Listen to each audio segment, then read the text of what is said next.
Hi, I'm Jamey, and today I'm going to be talking about my favorite game mechanism in Railroad Revolution. This is a game that some of you viewers suggested that I play at Geekway to the West recently, and I did. I got a game in, a 3-player game, I believe? Yeah, 3 players.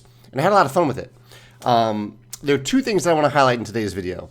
One is not really a unique mechanism, but I really like how in Railroad Revolution there are dozens, I would say, of places where if you were the first player to do a thing or reach a certain space on the board, you get a benefit.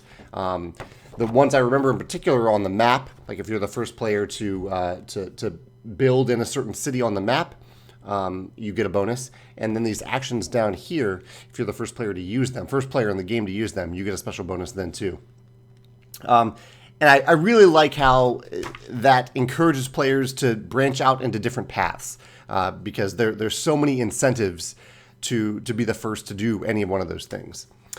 But the main thing I wanted to highlight in today's video is the worker placement system, which you can see down here on the mat. It's a really, really cool system with a couple different layers going on here.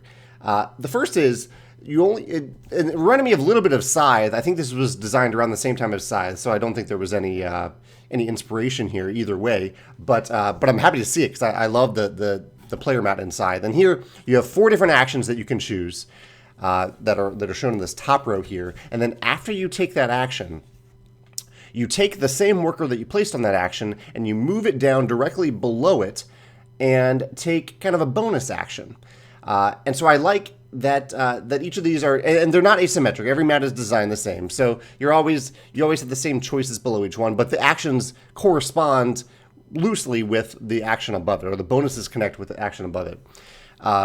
And I like that it's just displayed easily on the mat here. There isn't like a separate list that you have to go to remember, okay, this is the bonus that I can do on this turn. It's all integrated within the actual action selection system here on your player mat. And to take that to another level, the really, really cool thing is you can kind of see here how each of these squares is divided into different worker colors. So it's basically saying if you placed a blue worker on this action, when you pull it down here, you can use that blue worker to gain this specific bonus. You're not choosing the bonus. It's based on the color. And you always have this middle space available, whether it's a regular worker or a white worker here, or if that blue worker, you could also place it in the middle to get that standard bonus. And the standard bonuses are the same across the board. But I really like this decision here because it means that the different colors of workers that you have during the game have meaning throughout the game. They give you special bonuses, and the bonuses are different for every one of these actions. Like the blue bonus is different for every one.